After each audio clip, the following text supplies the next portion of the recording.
Sticking with that, the ISIS brides fiasco deepened today, with the Prime Minister still insisting that the government is not helping with their repatriation. But that's a lie, because under any reasonable definition, helping someone get the Australian passport and citizenship needed to land here off an international flight is assisting with repatriation. Put simply, without Albo's passport in their hands, these Islamic State radicals would have no way of boarding a plane, let alone landing in Australia.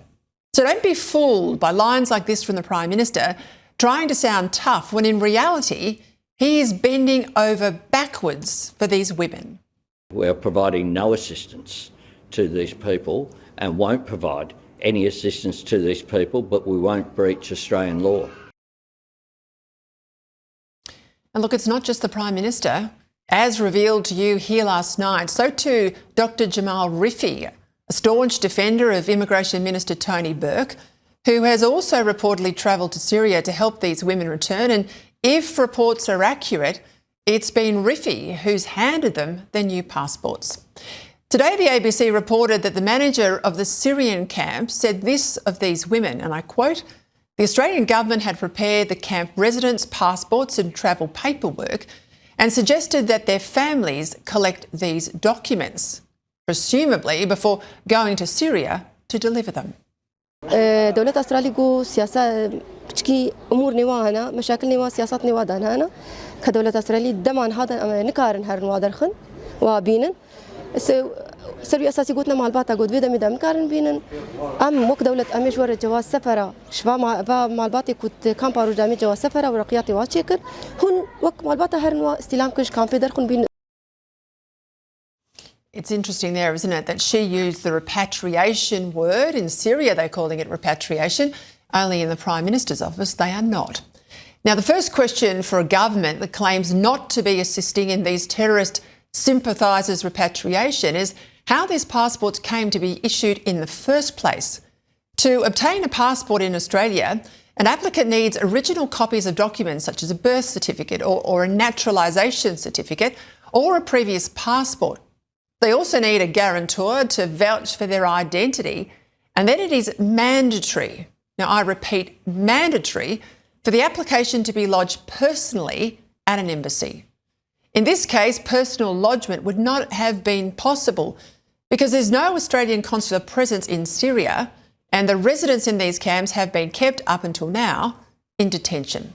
So how and why have the legal rules here been circumvented? And which Labor minister, and we deserve to know names, has bent the rules? Is it Tony Burke as a quid pro quo for Jamal Rifi defending him at the last election? We've put questions to Burke about this. And we also need answers as to how any of these people could have lodged a valid passport application without any of the documents needed, the birth certificate, the guarantor of identity, because almost certainly the documents that they took with them when they joined Islamic State a decade ago would have long been lost or destroyed. Now, if someone's overseas and they've got an urgent need for an emergency passport, that can be issued, but two things must happen here. It first requires them to have a valid passport in the system, not necessarily in their possession, obviously, but in the system. And to get it done, to make it happen, it requires the very intervention of officials that the Prime Minister insists he's not doing. Now, alternatively, the government could issue what's called official facilitation letters that request local authorities to facilitate travel through a country or to board an aircraft in order to reach an Australian embassy and get a passport. However, to work, these facilitation letters usually require high-level diplomatic coordination.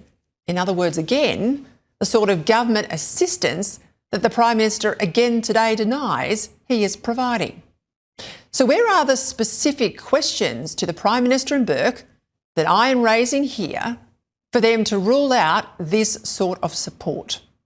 Also today, the Prime Minister insisted that Australian citizens are automatically entitled to have passports issued.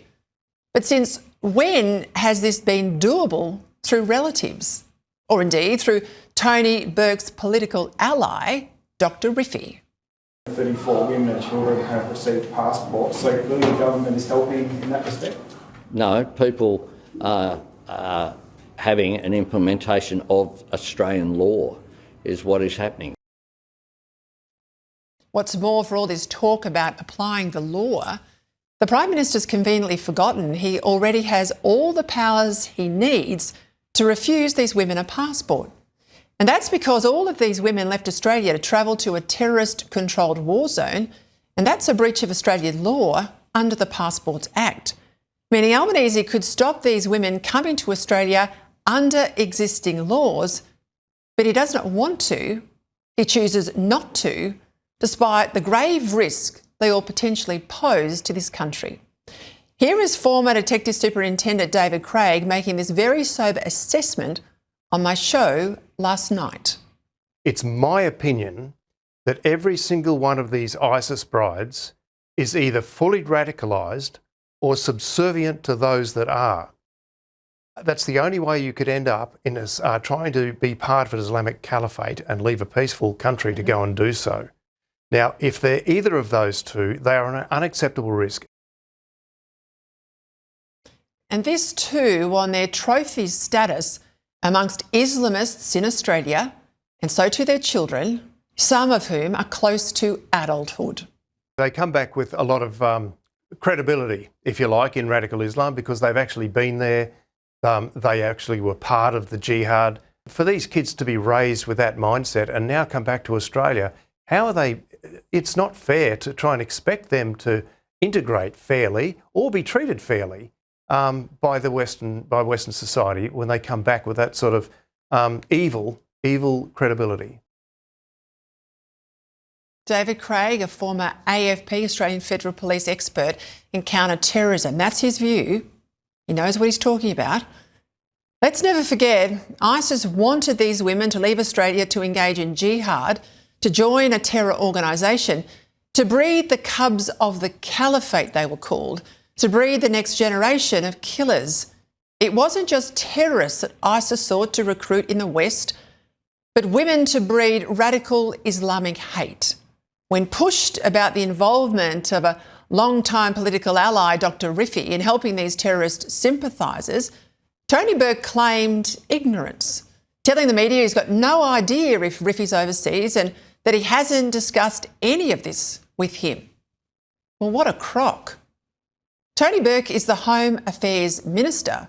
He would have access to any passport movements by Rifi. He would be able to find out within minutes if Rifi's left the country and in what country he now might be. Indeed, if you or I had allegations levelled to us about someone we were close to, the first thing we would probably do is call them and ask, wouldn't we? The fact that Burke hasn't called Rifi is because he doesn't want confirmation that it is his mate in Syria. Or he already knows he's there. Because Burke has been found out before, having closed-door meetings with Rifi that he tried and failed to keep secret. Today too, the new Shadow Defence Minister, Senator James Patterson, demanded that the government issue temporary exclusion orders to stop the return of these women.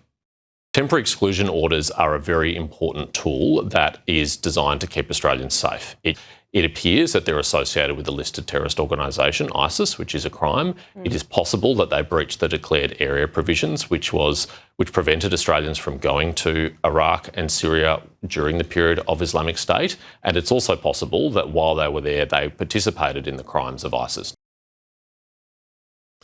And late this afternoon, we learned that the government has indeed sought one of these very orders to block one of the women, just one, from returning to Australia for at least 2 years. Now, there are two important points to make following this news this afternoon. The first is that clearly the government seems to have issued passports to these women before they did any security assessments. And now they're issuing this order to keep one of them out because she is a security risk.